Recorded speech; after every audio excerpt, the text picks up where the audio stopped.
It's the Brad and John Show. For December 30th, it's a Monday, and the time, this is B Block, so it's about 7:20. That'll give you a reference for you people listening in the future. For you people listening live on air at 104.5 or listening on the stream, you know what time it is. It's 7:24. Okay, John, lots of things to talk about. Let's go back to the thing you had on the second thing with the Bill Eigel. So Bill Eigel was actually being the peacemaker?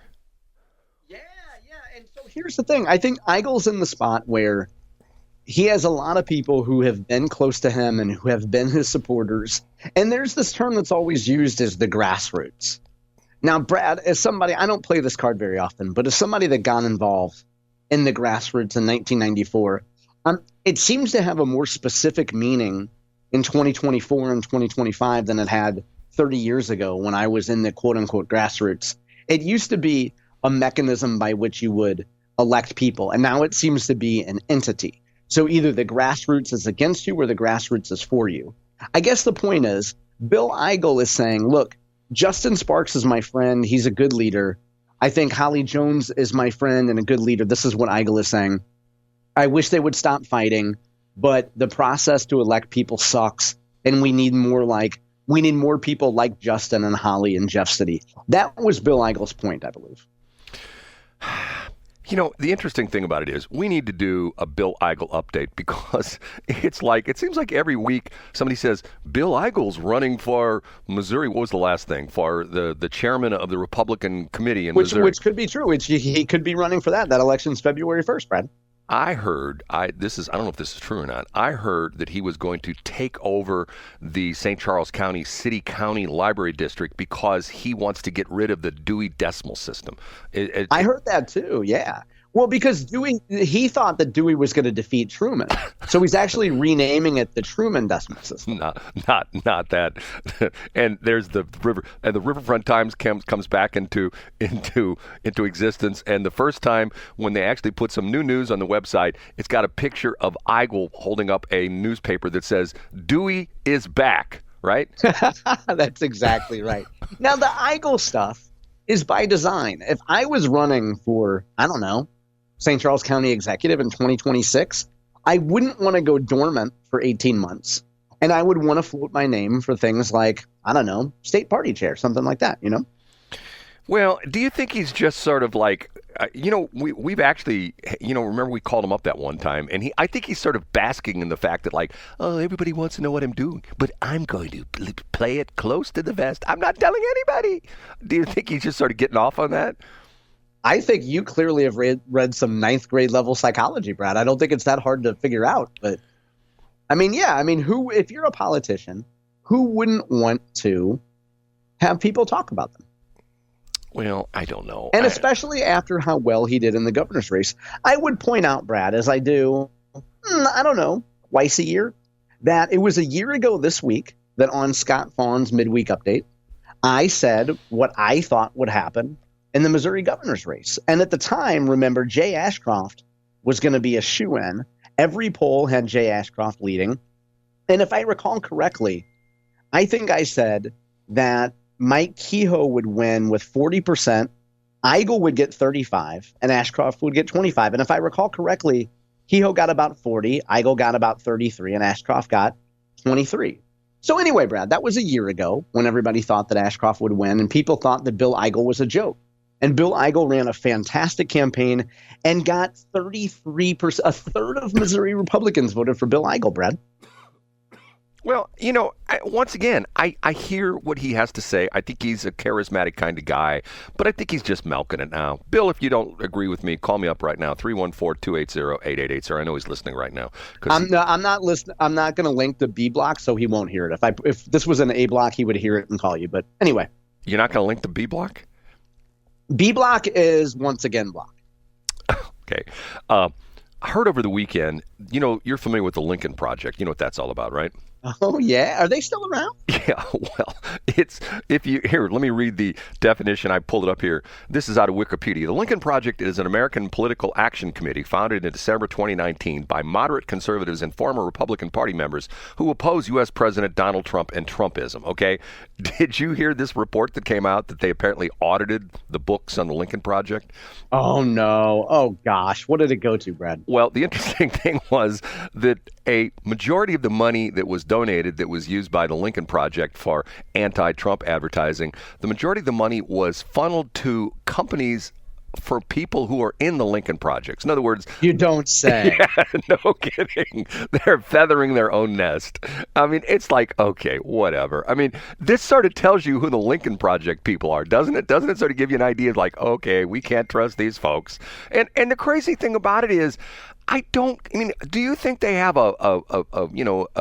any kind of a basis now? Because Trump's done this 180. Remember when he got elected last time? We had Madonna on stage out in on the Capitol grounds or something like that, saying, "I'm going to burn the White House down." And remember, even this time they said, "Well, if Trump gets elected, there's going to be violence and there's going to be terrible things happen." Nothing happened. I mean, do you think people are probably going, "Okay, we give up. Trump's." I think a lot of people, even some people I know, Democrat friends of mine, go like, "Okay, I'm not wild about this, but it is what it is." You know what I mean? I do know what you mean. And I think that, I don't know, I think a lot of reasonable people through 2020 and through 2024 that didn't like Trump, exactly what you said, Brad, would be like, yeah, Lincoln Project seems to have stuff organized. They're Republicans, but they're not Trump. And after this, I think a lot of people would just throw their hands up and be like, hey, we lost. Like, this is Trump's Republican Party now. Well, but I think, to a certain extent, I don't think Trump won as much as Kamala lost. You know what I'm saying? I mean, if you go back, there's something interesting. Let me pull this up. I saw this over the weekend. I thought this was a very fascinating story. This was on, I can't remember hold on, I can't get my phone to work here. I need a new phone, John. Can you give me a new phone? Yeah, if you need me to get you one, I'll get you one. Okay.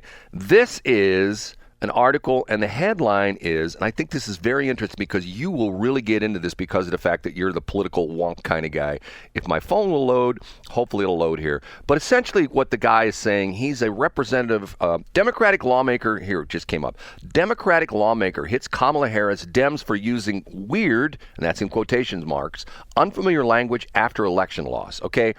He's saying that if you look big picture, Trump talks to people in plain language. Sometimes Trump gets criticized because he doesn't sound like a smart guy. He says things that some people say, like, that's not a very intelligent guy. Okay, but Kamala, and here, let me read this first paragraph. Hawaiian Democrat Brian Schatz, how's a guy by the name of Brian Schatz, a Democrat in Hawaii, right? Anyway, he said during a recent interview that Vice President Kamala Harris' use of certain words was very unfamiliar to Americans and said the party should avoid them going forward. He said, the point is we have a whole language that's maybe not offensive or irritating, but definitely unfamiliar to most people. He said he referenced the term Latinx, but noted that he doesn't think many lawmakers use the term, which has been largely rejected by Latinos, according to the poll. And he says, here's an interesting paragraph. He says, I think Kamala did a really good job in focusing on middle-class concerns. I don't agree with that, but that's what he says. But I remember her saying, I'm going to center the needs of the working class. And I thought to myself, I don't know anyone in the world who uses center. I know people in politics who say center. I know people in academia. I know people in advocacy who use center.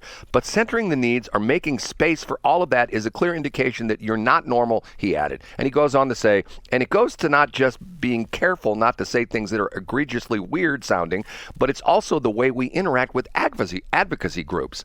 All this crazy woke speak, like, and he's right on this because of the fact that, do you ever think Donald Trump would say, well, we need to center on things going forward? No, he would never say that. It's my point all along. If you talk like a political geekazoid, then people are going, oh my God, here's political speak. You know what I'm saying? And I do know. And remind me, who is this quote from? This guy is Hawaiian. He is Hawaiian representative. He's a Democrat from Hawaii. His name is because this is very similar to what Van Jones said Exactly. Before the election as well. Right. You remember that, Brad. He's saying we need to talk to the people, in plain language, not this political, and once again, all the kind of stuff. Years ago, I wish I could find this. I used to subscribe to Inc. magazine, and I think Inc. magazine is still around. It's for small business kind of people. And one edition, they had like 100 terms that you should not use in business. And it was pretty funny because there were some of them where I've heard people say, like one of them were, let's grease the skids. Now most people or circle back or put a pin in that. Right. Like the circle back. Remember when Psaki first came in as press secretary and everybody. Oh, yeah, I'll have to circle back with you on that. I'll circle back with you on that. Circle back. And they called her Circle Back Psaki. Okay. And the point being that normal people don't talk this way. And when you talk that way to normal people, they go like, okay, who's this? It's like if you go to college and you have a professor, and I get that. He talks about this, there's this academic talk, and it's like everybody has their own particular language. I mean, you at Monsanto, when you were working there were certain things that you would say that when you walked out of Monsanto headquarters and you were having lunch at a restaurant, if you said that kind of thing to the waitress, she'd look at you like, what are you saying, son? You know what I'm saying? Yeah, I know exactly what you mean. So, but why the Democrats get into this? And see, that's just like when I'll tell you what. Can I interrupt you and tell you why? No, go ahead. I'm interested. So first of all, two things can be true. You can be correct, and this Schatz man can be correct, and Van Jones can be correct about the fact that Democrats need to speak more plainly into use common language that real people use. That's number one. But number two, Brett, the losers lament after an election, if you're a Republican or Democrat, conservative, libertarian, liberal, whatever, it's, well, we lost because we just needed better messaging. No, maybe you lost because the people in your district or your country don't like your policies. It is a loser's lament to come out and say, Kamala would have won, but she need better messaging. Crystal Quaid did not lose because of messaging. Crystal Quaid lost because Missourians didn't want her Democrat policies. So when somebody comes to you, Brad, and said, yeah, we lost, we just need better messaging, maybe voters understood your policies and they just suck. So stop blaming the messaging and take some responsibility for having terrible policies that people don't want. Well, I'm sick of we need better messaging. Get out of here. People don't want to vote for you because you're a loser and an idiot. Get out of here. Well, but let's take it one step further than that. Okay, I'm going to go back to, and I'm not going to impugn this man, Tom Smith. I'm talking about the political guy who owns the soda factory. What's it called? The Soda Museum. Soda Museum. Okay. Twice I've done this, and I did it just last month in November, okay? And I was a guest speaker for and I'm referencing this in A-Block, and I'm not trying to say, hey, I was a guest speaker, but they asked me to come in and talk about digital and radio and stuff like that. And the interesting part of it is I sit through Tom Smith's presentation, and I sat through Bill Eigel, and we've talked about this before. They say 3 things you have to do to get elected. A, you have to door knock. B, you have to direct mail, and C, you have to use yard signs, okay? And I'm the guy that gets up there and says, hey, you know what, that may all work, but you know what, we're talking about the way things have been done forever. Things don't work like that anymore. People have iPhones and Android phones, and they have TikTok, and they have this, and they have that, and you have to go at this a different angle. And the whole point on this is that what worked before isn't necessarily going to work forever. But the problem is, well, not the problem, but the reason, if you go back to the 2016 presidential primary debates, when you have, 16 guys on stage with Trump? Wasn't it 16 guys at one point in time? Yeah, I think so. Okay. And all of those other guys sounded the same. Why? Tell me, John, you know why. Why did they all sound the same? Because they have been told that these are our messages and you will stick to these messages. And this is the way you talk and use this kind of language and use this kind of, you don't get, you don't use hyperbolic language. You don't wave your arms around. You don't do this. You don't do that. You stand there at attention and you say, well, I'm glad you asked that question because here's my policy when I'm elected president. And Trump gets up there and starts talking about little what was his term for Rubio? Little Rubio. What did he call it? Little Rubio and no energy. Oh, little Marco. Yeah. Little Marco and no energy. Jeb Bush and stuff like that. And people went like, okay, this guy's different. Once again, different sells. If you are driving down the highway, and I've said this before, and this is one of the things I always say, and I get, sometimes people will say to me, when I said it again, I said, look, if you're going to use yard signs, put them upside down. And one of the guys going, why would I do that? I go, because you're going to notice it. If you're driving down the street and you're in your neighborhood and there's 40,000 yard signs in people's yards, which one's going to draw your attention? The one that's upside down. But yet Tom Smith, and once again, nothing against him, this is what he does. He, at this last one, he actually critiqued yard signs. He held up all these yard signs. Well, this is what's wrong with this yard sign. This is too small. This should be bigger. And I'm going like, oh my God. I'm going like, and once again, I understand that politics can be a very scientific kind of experience, but by the same token, you don't, we have this thing that once upon a time was called whistle stops. Remember what a whistle stop was, John?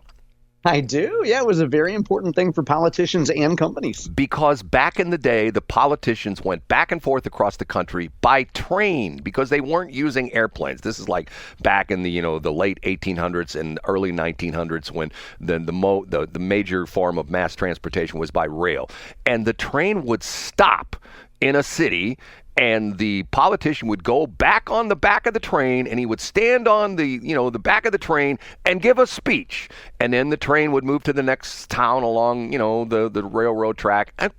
Okay, once again, how many times have you seen Donald Trump do a whistle stop? Well, yeah, he doesn't get on the back of a train anymore. That's my whole point. It's dead. Yeah. It doesn't happen anymore.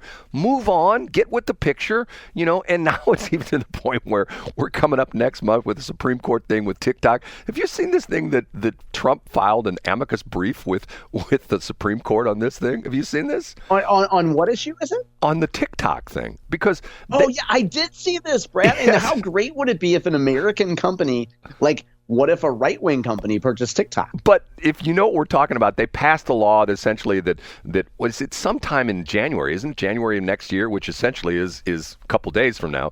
But yeah. They have to divest, the Chinese have to divest themselves from TikTok. And Trump, who at one point in time when he was in government before, wanted to kick out now TikTok. Now he wants to keep TikTok because you know why? That's part of the reason he got elected, because he had all sorts of crazy TikTok videos up. And he had social media. He has his Truth Social, and he was back on Twitter. I'm going like, okay, once again, I won't say who it was when I did this, not this time around, when I did the candidates session, I guess it was 2 years ago. One of the experts says, you don't need a website. Once again, I know John and I go back and forth on this. A website is like, go back to the 1960s and 70s, and if I was a consultant for the plumbing industry or the HVAC industry, and I came in and I said, guys, you don't need a Yellow Pages ad. Nobody looks at the Yellow Pages. They would throw me out of the room. They'd go, everybody looks at the Yellow Pages. You know what I'm saying? It's just... I do know. Hey, we have concluded, Brad, with that last anecdote. This is why we call it Once Again Block. And once again... And once again, you're right about that, Brad. Thanks for checking out the Brad and John Show podcast. This segment of the show is brought to you by John Combest's book, Stalking, Harassment, Internet Trolling, A Guide to Recovering and Rebuilding After Online Attacks. It's a great reference if you've ever been the unfortunate target of a social media attack. It's available on Amazon. Just search John Combest. That's Combest, John Combest, and the book will show up in your search results. Now it's time for another segment of the Brad and John Show. Can you handle it?